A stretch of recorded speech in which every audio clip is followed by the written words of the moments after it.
안녕하세요. 그 퀘스천의 제로입니다. 삶에서 묵상하기 이번 영상은 우리가 흔히 자폐증이라고 얘기하는 자폐 스펙트럼을 가지고 있는 주인공이 변호사가 되어 로펌에서 이뤄지는 소송들과 관계 속에서 보여지는 이야기를 다룬 드라마 이상한 변호사 우영우를 보며 들었던 생각들을 나누고자 합니다. 첫 번째로 드라마 에피소드 중 주인공과 동일하게 자폐 스펙트럼을 가진 동생이 친형을 폭행하여 사망하게 한 사건을 다루는 상황 속에서 주인공과 의뢰인은 변호사와 의뢰인으로 다른 위치에 있고 같은 자폐 스펙트럼을 가지고 있음에도 뛰어난 기억력과 명석한 두뇌를 가지고 변호사가 된 주인공과 몸은 성인이지만 5, 6세 정도의 지능을 가지고 있는 의뢰인은 다르다고 할 수 있음에도 많은 사람들에게는 같은 자폐인으로 바라볼 뿐이고 독일 나치 시대에는 살 가치 있는 아이와 없는 아이를 구분했었는데 그 시절 그곳에서 자신들은 살 가치 없는 아이였을 거라는 주인공의 독백을 들으며 세상이 우리를 바라볼 때에 어떻게 바라보고 있을까요? 우리의 삶을 볼 때에 우리의 말과 행동을 보며 우리를 어떻게 생각할까요? 우리는 다르다고 생각하며 다르다고 말할 수 있지만 정말 다르게 살아가고 있나요?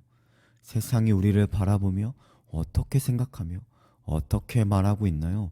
세상이 바라보기에 우리의 삶이 하나님의 사랑으로 살아가며 우리의 걸음이 하나님을 향해 나아가며 세상이 우리의 삶을 통해 하나님의 살아계심을 볼 수 있을까요?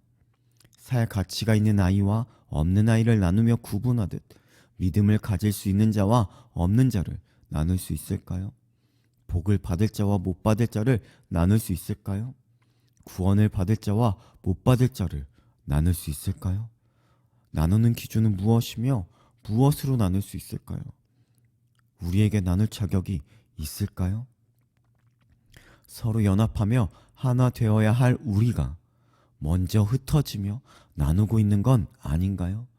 우리를 구원하시는 이도 우리에게 복을 주시는 분도 하나님이신데 우리가 무슨 자격으로 우리가 무슨 기준으로 사람들을 평가하며 판단하고 있는 건가요? 사람들은 평가의 대상이 아니라 우리가 사랑하며 섬겨야 할 대상 아닌가요? 또 주인공 본인이 자폐 스펙트럼을 가지고 있고 세상은 똑같은 자폐인으로 보기에 자신은 의뢰인에게 필요 없는 변호사라 생각하며 변호사직에서 도망치려 할 때에 의뢰인을 생각하는 마음은 다른 변호사와 같지 않냐라는 동료 변호사의 물음과 주인공 지인의 사건을 해결하며 마음을 다잡는 것을 보면서 우리의 상황이나 형편과는 상관없이 하나님을 생각하고 하나님을 향한 마음은 우리 모두 같지 않나요? 우리의 상황과 형편을 보시고 하나님이 우리를 사랑하시며 우리를 품으시고 우리에게 다가오시나요? 하나님은 우리의 상황이나 형편과는 상관없이 우리 모두를 동일하게 사랑하시며 같은 마음으로 우리에게 다가오시듯 우리도 우리의 상황이나 형편과 상관없이 하나님을 향한 마음을 가지고 있다면 우리가 서 있는 자리를 지킬 자격이 충분하고 예배의 자리로 나아갈 수 있는 것 아닐까요?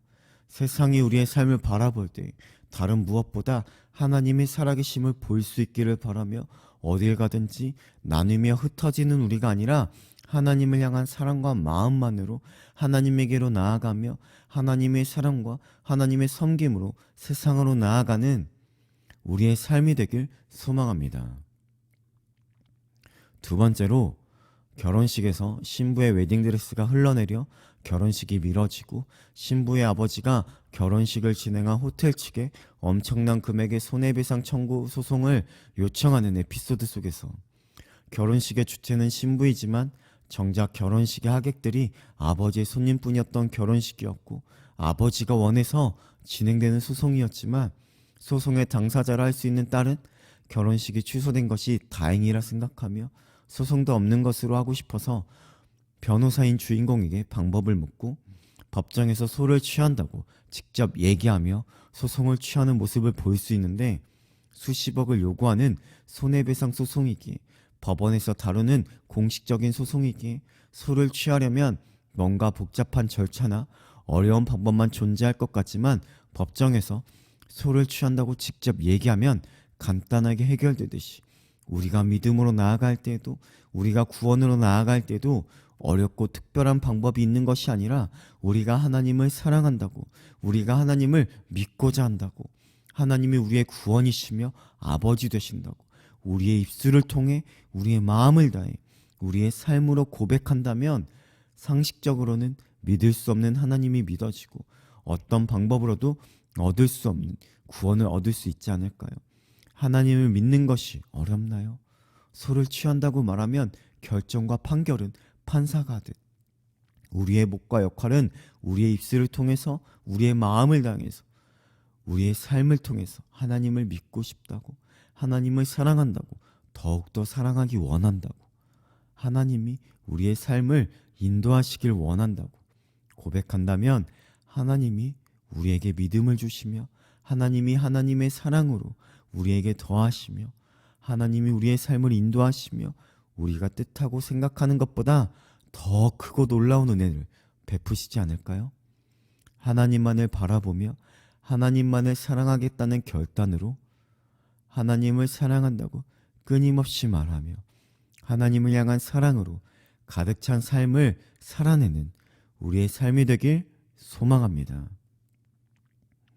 세 번째로, 위에도 말했던 주인공과 같은 자폐 스펙트럼을 가진 의뢰인과의 에피소드에서 의뢰인과 원활한 소통이 되지 않아 소송을 준비함에 어려움을 겪게 되면서 동일하게 자폐 스펙트럼의 자식을 키우며 경험한 자신의 아버지에게 방법을 물으니 아버지는 영우와 함께 할 수 있고 좋아하는 것을 파고들었다고, 그것이 법이었고 함께 할 수 있는 거여서 다행이었다고 답을 하니 주인공은 아버지만의 방법이라고 하기엔 너무 뻔한 것 아닌가 되묻고, 아버지는 성적 잘 받으려면 공부해, 살 빼려면 운동해, 대화하려면 노력해, 원래 방법은 뻔해, 해내는 것이 어렵지 라고 답하는 장면을 보면서 우리는 하나님을 알기 위해서, 하나님과 대화하기 위해서 얼마나 노력하고 있고 얼마나 노력했나요?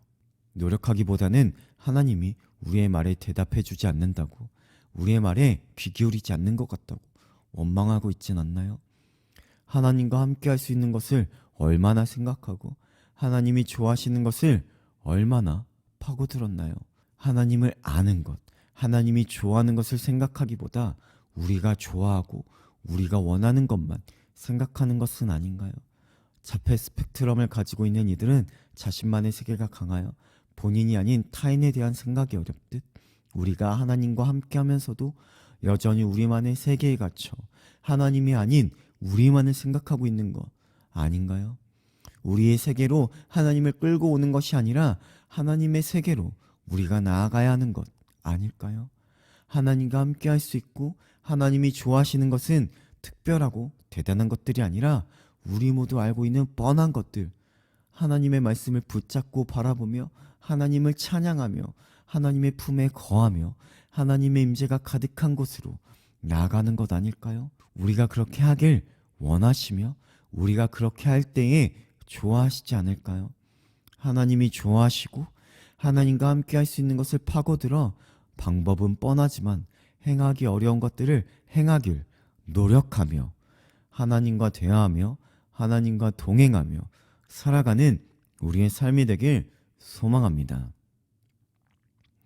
마지막으로 드라마에서 주인공이 가장 좋아하는 것 중 하나는 고래였는데, 고래에 대해서 수많은 책을 보고 공부해서 고래에 대해서는 전문가와 같은 지식을 가지고 있고 무엇을 보든 고래를 떠올리기도 하고 사건을 해결해 나가는 돌파구를 찾을 때도 상징적으로 고래 장면을 보여주기도 하는데, 우리도 무언가에 빠지고 무언가를 좋아하면 어떤 행동을 하든 어디를 가든 좋아하고 빠져있는 것을 생각하듯이 우리가 하나님을 사랑하고 하나님에게 빠져있다면 우리가 어떤 길을 걷고 있든지 우리가 어떤 상황에 있든지 하나님을 생각하고 하나님이 주신 힘으로 앞으로 나아갈 수 있을 텐데, 우리는 어떠한가요? 우리는 언제 하나님을 생각하나요? 하나님을 억지로 떠올리려고 해야 겨우 떠올리고 있진 않나요? 주인공은 시도 때도 없이 가정에서도 직장에서도 친구와 있든 동료와 있든 좋아하는 사람과 있든 고래 얘기를 하고 싶어하고 고래 얘기를 하면 신나는 모습을 볼 수 있는데 하나님을 사랑한다는 우리는 어떠한가요? 우리는 누구와 하나님을 얘기하나요? 하나님에 대해 얼마나 얘기하며 하나님을 얼마나 알고 있나요?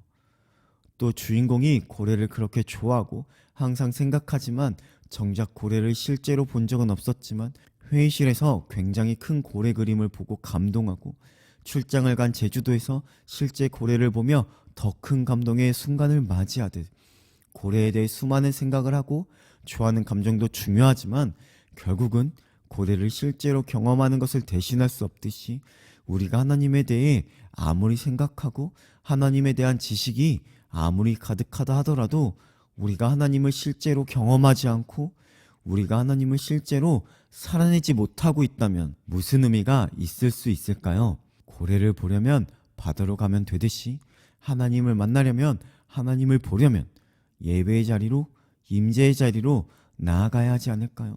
수족관에 있는 고래를 고래라고 할 수 있을까요? 수족관에 있는 것이 어떤 경쟁도 없고 편하고 안전할 수는 있겠지만 수족관에서의 생활이 고래에게 정말 좋은 생활일까요? 고래가 있어야 할 곳은 수족관이 아니라 저 넓은 바다이듯이 마찬가지로 우리가 교회 안에서만 머물고 교회 안에서만 자라난다면 끝일까요? 우리가 교회 안에서 하나님을 알게 되고 자라났다면 세상으로 나아가 하나님의 살아계심을 증거하며 나타내야 하는 것 아닐까요? 우리도 세상에서 살아있음을 느껴야 하는 것 아닐까요?